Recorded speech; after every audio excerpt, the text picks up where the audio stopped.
What up, YouTube? It's your boy Darius. I want to thank you guys for watching. You guys could be anywhere else in the world, but you're here with me, and I really appreciate that. So what we're about to do, we're about to react to The Undertaker's worst moments by Wrestling with Regret. Before I go any further, I want to address the elephant in the room, especially to the Wrestling with Regret chat room, to the Facebook group that I'm following. I want to let you guys know one thing. When I react to Wrestling with Regret, I'm not doing it to bash him or anything. As a matter of fact, I had utmost respect for Wrestling with Regret. I may have disagreement, and that's okay. And that's okay. That's what being a wrestling fan is all about. We're supposed to have disagreement. But one thing I don't like when you guys take shots at everything. Like, you a dumb bitch. You make a video on Wrestling with Regret. That seems like a dick move. Wrestling with Regret have every right to make a video the way he wants. Just I have a right to react to it. And just because I reacted to Wrestling with Regret and I may say things that I personally disagree with, that does not mean anything. You know what I'm saying? That's on it's just me that I have my own personal opinion. That's the great thing about being a wrestling fan. We all don't have to think alike. You know what I'm saying? I don't want to address that, and I want to address that to people like Felix, you know who he is, and other, what's his name, Edgar, and all the other people. But enough of that, Wrestling with Regret. If you ever watch this video, I want to say I'm a big fan of you. I have nothing but respect for you and your opinion, and before you have a high knowledge, you have high knowledge when it comes to wrestling. You really do. You know what I'm saying? You might be biased, but that's anyone. I'm biased too. I'm biased on myself. I'm more of an attitude era type of guy. You know what I'm saying? And that's why I'm grateful to react to the Undertaker worst moment. Undertaker is my second favorite wrestler of all time. Second favorite wrestler of all time. The only wrestler I have ahead of him is HBK Shawn Michaels. And guess what? Guess what? That's all right. That's all right. But let's be honest. Undertaker also had his worst moments as well. No wrestling career is perfect. HBK career wasn't perfect. Hulk Hogan career wasn't perfect. Shawn Michaels, I always say Shawn. Even Bret Hart career was not perfect. You know what I'm saying? But that's that. Let's get to it.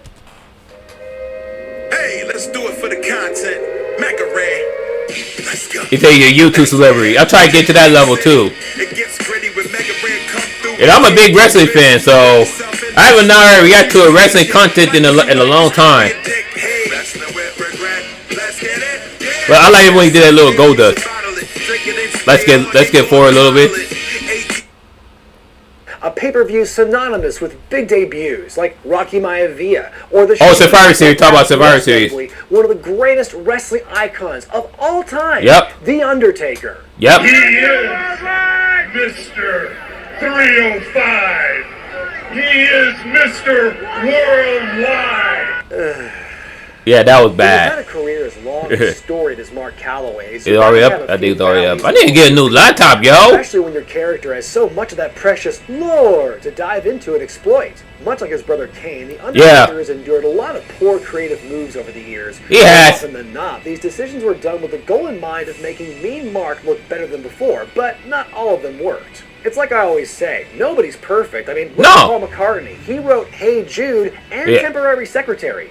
Don't look it up, because I'm still trying to find I actually will. I'll look that up. Ceremony they did at the Thunderdome last year. He wrote Hey Jude, and then he wrote Why Don't We Do It in a Row, which came out on the White Album. That's like that song's like Why Don't We Do It in a Row? That's like one of the worst Beatles songs of all time. I don't care. La la la la la. I don't care. Worst Undertaker moments. Number 8, the Ministry era. With his cartoony and mystical origins, Take already had a hard time fitting. Really, Ministry? Wow. Attitude era. But really? Sometimes you just gotta double down. Wow. I know a lot of people would say the Ministry era was his best era. I personally disagree with that, you know what I'm saying? But wow, I know a lot. Wow. After admitting to killing his parents in a fire, trying to embalm Steve Austin alive, then totally not crucifying him, The Undertaker vanished for a few weeks after being buried alive at the end of 1998. He returned to TV looking like he just ran to the Spirit Halloween store. That actually was a badass look with his beard and with no mustache. That's a badass look. Fans of the dead man speak in tongues and other gibberish while looking like a character from Manos, The Hands of Fate, and acting about as well to boot. The plague of darkness is coming, and all-encompassing evil pain becomes synonymous with. It was kind of corny. I admit it was, but it was kind of scary too. He kidnapped and tried to marry a young Stephanie McMahon. He did. I remember that. He was working for Vince the entire time. It was me, Austin! Oh, son of a bitch! Far and away the most outlandish stuff viewers are seeing on Raw, which during that time period was definitely saying something. Only now it was all totally undermined by Vince McMahon's reveal as it was. I agree with that. Even though I like that revelation, it did undermine Undertaker, run as a WWE champion. I agree with that.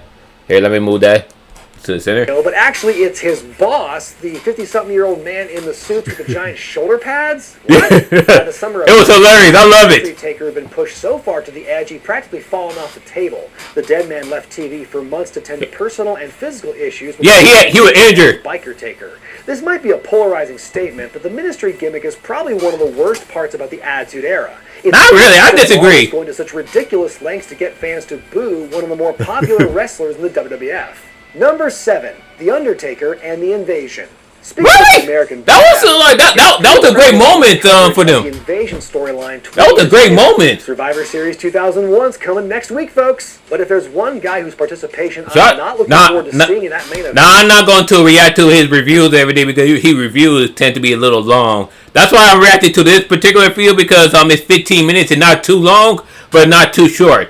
Yeah, you guys would get what I'm saying? Red. In a storyline that had more lows than highs, no one was involved in more of the bad about the Invasion than The Undertaker. Yeah, he did bury DDP though. And amateur stalker Diamond Dallas Page in one of the it's funny how a lot of people complain about DDP getting buried, but they never mention Undertaker being the one who buried him. The Undertaker's wife in an attempt to make an impact seemed far. You say make me famous, but he was already famous though. Creative differences. Taker spent the next couple of months beating the brakes off Page and ruining whatever value he may have had as a big name from WCW. Even Chris Canyon's stock went down after being pulled into the feud. Yeah, he did. More on him later.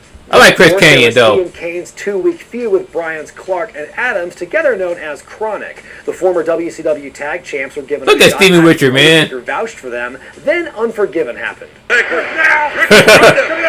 The BOD versus Chronic is widely considered to be one of the worst matches of 2001, if not worst of all. I don't even remember that. Bad selling, bad communication. I watched during this area. I watched almost every pay-per-view.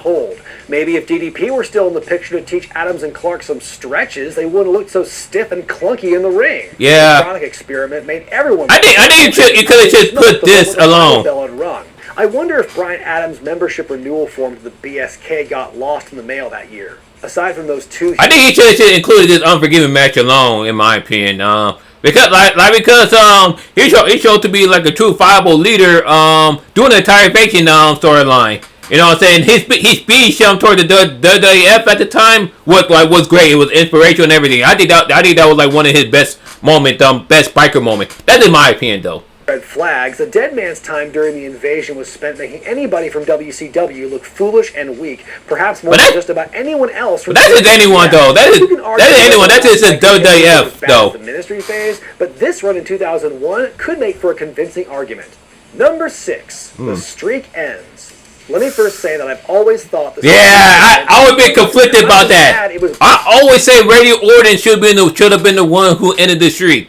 Either him, Kane, or HBK. You know what I'm saying? Or you can even argue Triple H. But in that sense, but I can see why they did Brock Lesnar, because Brock Lesnar was the one because Brock Lesnar he was already like a big main fan and everything. So it kind of makes sense for him to end the streak, but I still felt that Randy Orton should have been the one to end the streak. That's just my opinion. Who did it? It's just when you take a step back and look at the whole package, you wonder, was it all worth it? After holding back challengers like Shawn Michaels, Yeah. Triple H, and CM Punk in consecutive Manias, it seemed like a foregone. I'm glad CM Punk went out the one who ended the streak against Lesnar at WrestleMania 30.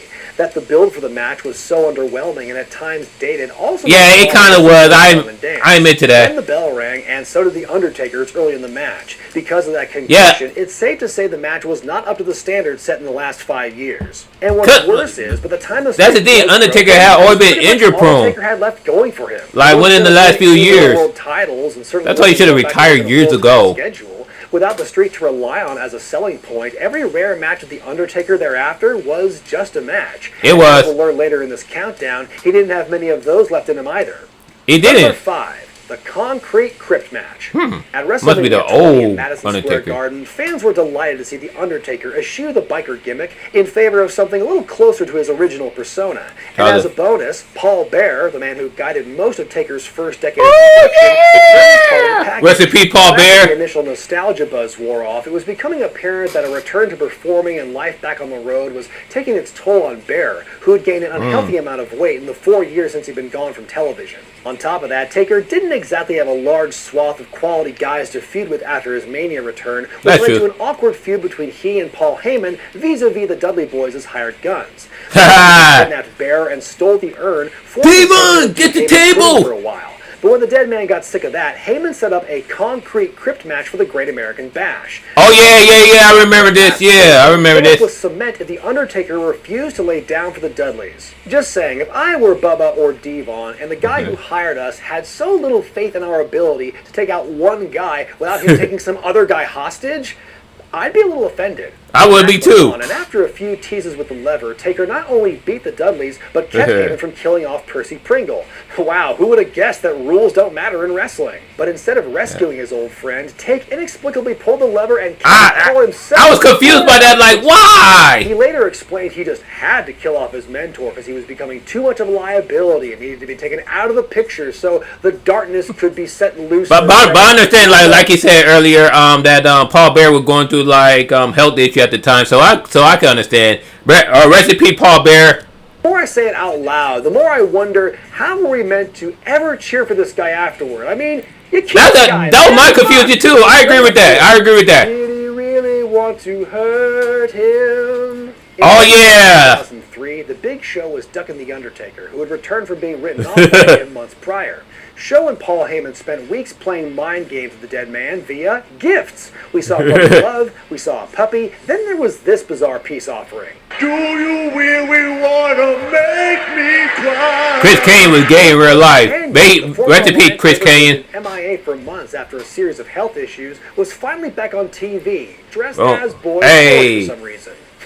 How original. Tony Falk says hi. In late 2001, Canyon pitched an idea to creative for him to come out as gay through WWE so he could be a character more based on himself. They had rejected the idea. Honestly, that would have worked much more nowadays than they would have back in like early 2000, because like that was the time where Bush was president, and country was still kind of homophobic. Nowadays, like these are more acceptable nowadays. You know what I'm saying?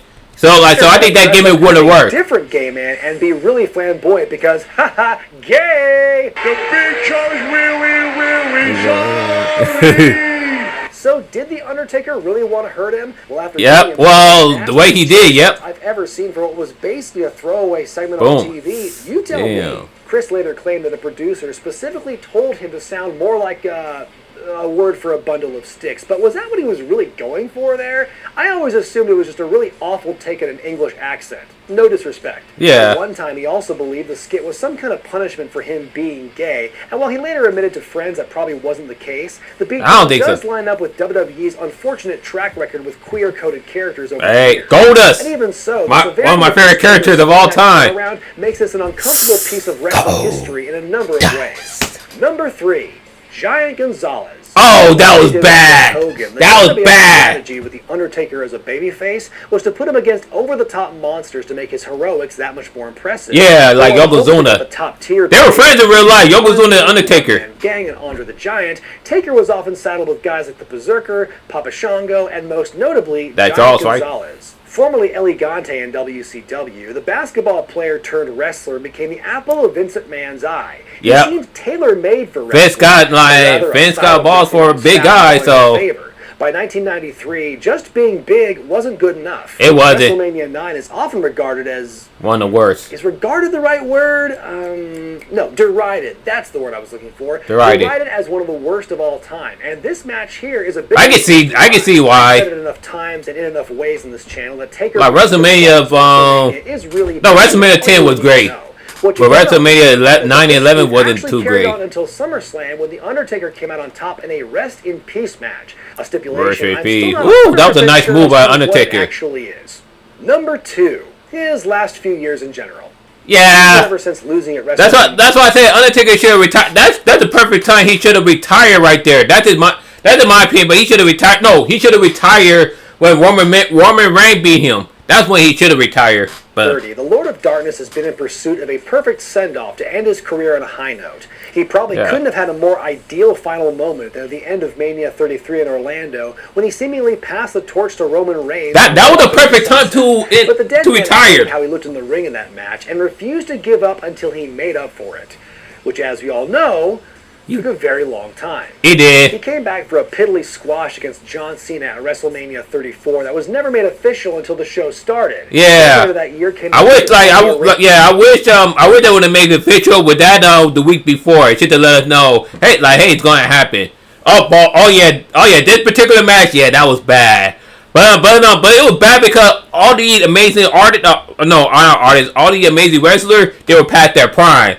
If this match would have taken place like in 2003, 2004, 2005, 2006, or even 2007, it would have been an instant classic. But that was bad. The match that brought Shawn Michaels out of retirement, and 28 minutes later sent him and everyone else involved scurrying back in embarrassment. Yeah. In a year, Taker went from his mortality being exposed to it being downright threatened against Goldberg in Saudi Arabia.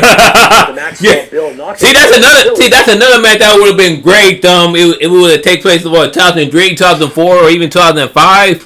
When that both wrestlers was still in that physical peak.